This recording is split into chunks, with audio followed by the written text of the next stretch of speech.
બિલીફને જ્ઞાનથી ઉડાડનારો જે અહંકાર છે તે જ પોતાના સ્વરૂપમાં રહેનારો છે? ના ના, આ તો પ્રજ્ઞા શક્તિ છે. અંતસ્કરણને શુદ્ધ કરવામાં આવતું નથી. એને જુઓ જાણો એટલે શુદ્ધ થયા જ કરે. અને રોંગ બિલીફ ને જ્ઞાનથી ઉડાડનારો એ અહંકાર નથી, એ પ્રજ્ઞા શક્તિ છે. એટલે અહંકારની ઘણી બધી માન્યતા હોય તો એને એક એક કરીને જ્ઞાને ઉડાડીએ છીએ. કોણ ઉડાડતું હશે? જુદો હોવો છે ને, એ પ્રજ્ઞા શક્તિ છે.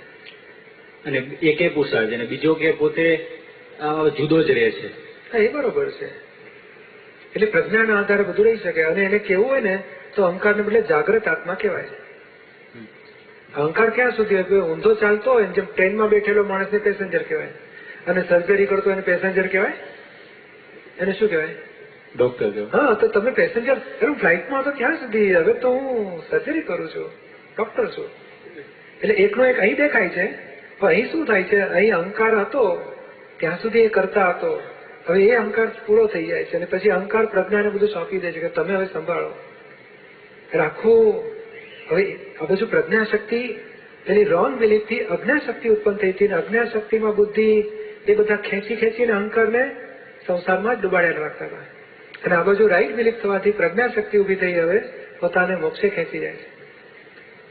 એટલે હું એનો એ જ રહ્યો. હા, હું ઊંધો ચાલતો હતો એનાથી આ બધું. હવે પડછાયો અને માણસ જુદો હોય કે નહીં? જુદો હોય. એટલે હું અને અહંકાર જુદા છે. પણ હું બહાર નીકળ્યો ને એટલે અહંકાર ઉભો થઈ ગયો. અને હું ઘરમાં બેઠો ને એટલે પડછાયો ના રહ્યો. એટલે એ હુંનો એકનો એક જ, પણ અહંકાર અને હું જુદા પડી જાય છે. પડછાયો અને માણસ જુદા પડે છે. એવી રીતે જુદું સમજવું. અને આ જે માન્યતાઓ છે એ એક એક ઉડાડવી જ પડે. જ્ઞાને છૂટકો જ નથી. એ કામે શું છે આપણે? એટલે આમાં એ મને પ્રશ્ન એવો હતો કે આપણે છે ને ઘણી વખત દાદાની વાત હોય કે તમને મૂળ દરઅસલ આત્મા જ આપેલો છે.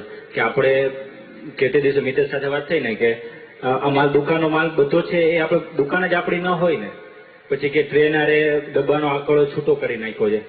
એટલે હવે જે અહંકારની આ માન્યતાઓ છે એ બધી આમ ડિસ્ચાર્જ થઈ જ રહેલી છે. મન વચન કાયની ત્રણે બેઠી. ડિસ્ચાર્જ થવા માટે સંજોગો ઉભા થાય છે અને સંજોગો ભેગા મળીને ડિસ્ચાર્જ થઈ અને ઇફેક્ટ આપે છે. હવે ઇફેક્ટ વખતે આપણે ચૂકી જઈએ છીએ. એમાં આજ્ઞા મારો તો તમે તમારે શુદ્ધાત્મા પદમાં રહેશો અને ડિસ્ચાર્જ ઇફેક્ટ આપીને પૂરું થઈ જશે.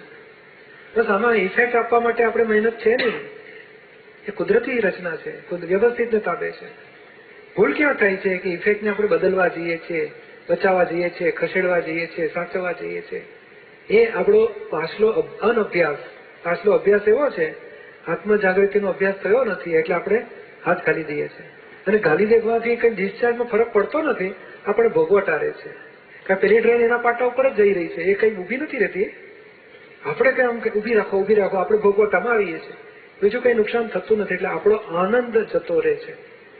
અને એ શુદ્ધ ના થઈ તો પણ ડિસ્ચાર્જ થઈ જ રહેલી છે. શુદ્ધ ના થાય ને એનું કારણ શું છે? આપણે જોતા નથી માટે શુદ્ધ થતું નથી, એ પેન્ડિંગ રહે છે. એટલે જોવાથી શુદ્ધ થઈને એક્ઝોસ્ટ થાય એવું નિયમ છે.